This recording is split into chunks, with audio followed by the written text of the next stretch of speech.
আমরা এই একজন বক্তাকে আমরা ইনশাআল্লাহ ওনাকে দেখাই যে আমরা প্রথমে যেমন ছিলাম আমরা এখন তেমন আছি ইনশাআল্লাহ।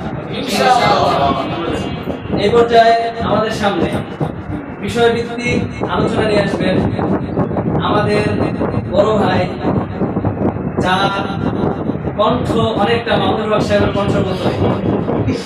আমরা বলতে পারি আগামী মামুনুল হক, যার গর্জনে কেটে উঠে এই খোলা জমিন। এমন এক বক্তা এখন আসছে আপনাদের সামনে, সবাই বক্তাকে স্বাগত জানাবেন ইনশাআল্লাহ।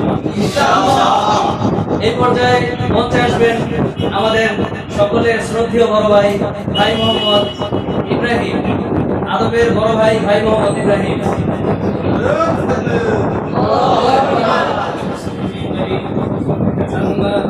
أعوذ بالله من الشيطان الرجيم بسم الله الرحمن الرحيم إنا أعطيناك الكوثر فصل لربك عن ابن عمر رضي الله تعالى عنه قال أقام رسول الله صلى الله عليه وسلم في المدينة 10 سنين من وحيه مركز علوم والفنون কর্তৃক আয়োজিত আজকের সাপ্তাহিক সেমিনারের সভাপতি বিক্রমী সালাম সুদক্ষ পরিচালক আমার সামনে উপবিষ্ট সাথী ভাইরা সবাই আজকে আমাদের উপযুক্ত আলোচনা বিষয় হল কোরবানির ইতিহাস, গুরুত্ব ছিল। ইনশাআল্লাহ এ সম্পর্কে কিছু আলোচনা করার চেষ্টা করব আমার পক্ষ থেকে। আলোচনার ঘোষণার পূর্বে আমি বলে রাখতে চাই কোরবানি কাকে। কোরবানি হলো আরবি শব্দ, যার অর্থ হলো ত্যাগ, বিসর্জন, নৈকট্য লাভ করা।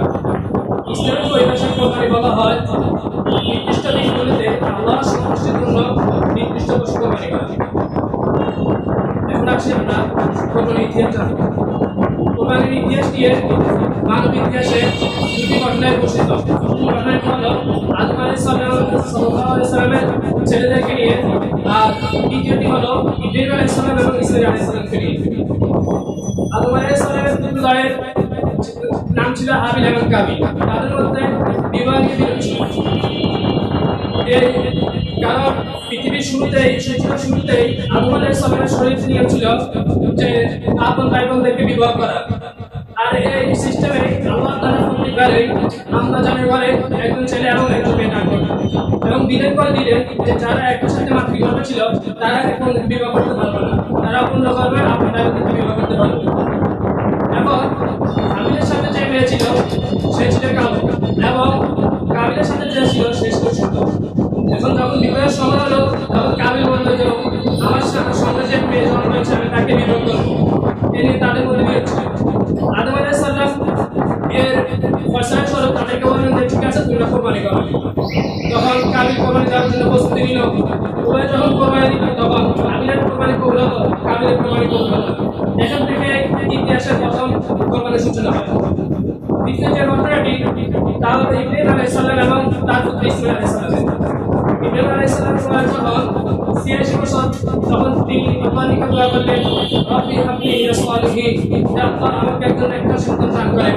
তখন আল্লাহ তাআলা তাকে একজন একটা সন্তান দান করলেন এবং তার নাম ছিল ইসমাঈল আলাইহিস সালাম। ইসমাঈল আলাইহিস সালাম যখন কাজ করার উপনীত হলো অথবা পিতার সাথে হাঁটা বয়সে উপনীত হলো তখন আল্লাহ তাআলা ইব্রাহিম আলাইহিস সালামকে স্বপ্ন দেখালেন যে তোমার ছেলেকে কোরবানি করো। ইব্রাহিম আলাইহিস সালাম ইসমাঈল আলাইহিস সালাম বললেন, ক্বালা ইয়া বুনাইয়া ইন্নী আরা ফিল মানামি আন্নী আযবাহুকা, হে ছেলে আমি স্বপ্ন দেখলাম যে তোমাকে কোরবানি করতেছি, তোমার কি খেয়াল? তখন ইসমাঈল আলাইহিস সালাম বললেন, ইয়া আবাতি ফাআল মা তু'মার সাতাজিদুনি ইনশাআল্লাহ। হে পিতা আপনি যে বিষয় আদিষ্ট হয়েছেন আপনি তা করেন ইনশাআল্লাহ, আমাকে ধৈর্যশীলদের পক্ষে পাবেন। যখন পিতা পুত্র উভয় সিদ্ধান্ত উপনীত হলেন, ইব্রাহিম আলাইহিস সালাম যখন ইসমাঈল আলাইহিস সালামকে কোরবানি করার জন্য শোয়ালেন তখন আল্লাহ তাআলা আসমান থেকে জান্নাত থেকে একটা কোরবানির পশু পাঠিয়ে দিলেন। ইব্রাহিম আলাইহিস সালাম তা কোরবানি করলেন। আর এই পিতা ও পুত্রের ত্যাগকে আল্লাহ তাআলা মানুষের প্রতি লালন করে দিলেন। আল্লাহ তাআলা বলেন, ওয়া তারাকনা আলাইহি ফিল আখিরিন, আমি পরবর্তীদের জন্য তালাকে রেখে দিলাম। এবার আসি কোরবানির গুরুত্ব। আল্লাহ তাআলা নবীকে সম্বোধন করে বলেন, ফাসাল্লি লিরাব্বিকা ওয়ানহার, হে নবী আপনি আপনার রবের জন্য নামাজ পড়েন এবং কোরবানি করেন। রাসূল সাল্লাল্লাহু আলাইহি ওয়াসাল্লামকে সাহাবাগণ জিজ্ঞাসা করলেন, হে রাসূল কোরবানি কি? রাসূল সাল্লাল্লাহু আলাইহি ওয়াসাল্লাম বলেন, সুন্নাত আবি হানিফুন ইব্রাহিম, এটা তোমাদের পিতার সুন্নাত। সাহাবায়ে কেরাম বলেন, হে আল্লাহর রাসূল, এটা আমাদের লাভ কি? রাসূল সাল্লাল্লাহু আলাইহি ওয়াসাল্লাম বলেন, বিকুল্লি শাহাদাতিন হাসানাতুন, প্রত্যেকটা ফসলের বিনিময়ে একটি করে নেকি দেওয়া হবে। রাসূল সাল্লাল্লাহু আলাইহি ওয়াসাল্লাম সম্পর্কে ইবনে ওমর বলেন, আকামা রাসূলুল্লাহ সাল্লাল্লাহু আলাইহি ওয়াসাল্লাম ফিল মাদিনাতি 10 সিনিন ওয়াহি। রাসূল সাল্লাল্লাহু আলাইহি ওয়াসাল্লাম 10 বছর মদিনায় ছিলেন, প্রত্যেক বছরে রাসূল সাল্লাল্লাহু আলাইহি ওয়াসাল্লাম কোরবানি করেছেন।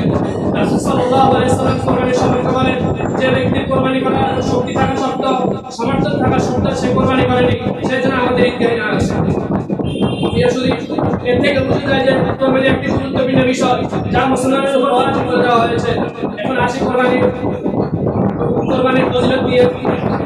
আল্লাহ রাসূল সাল্লাল্লাহু আলাইহি ওয়াসাল্লাম সাহাবীদেরকে বলেন, মা আমাল ইবনে আদম মিন ইয়ামিন নাহারি আহাব্বা ইলাল্লাহ মিন ইহরাফিদ দাম। যা আল্লাহ তাআলার নিকট কোরবানির দিন পশু জবাই করেছে আর কোনো আমল প্রিয় নেই।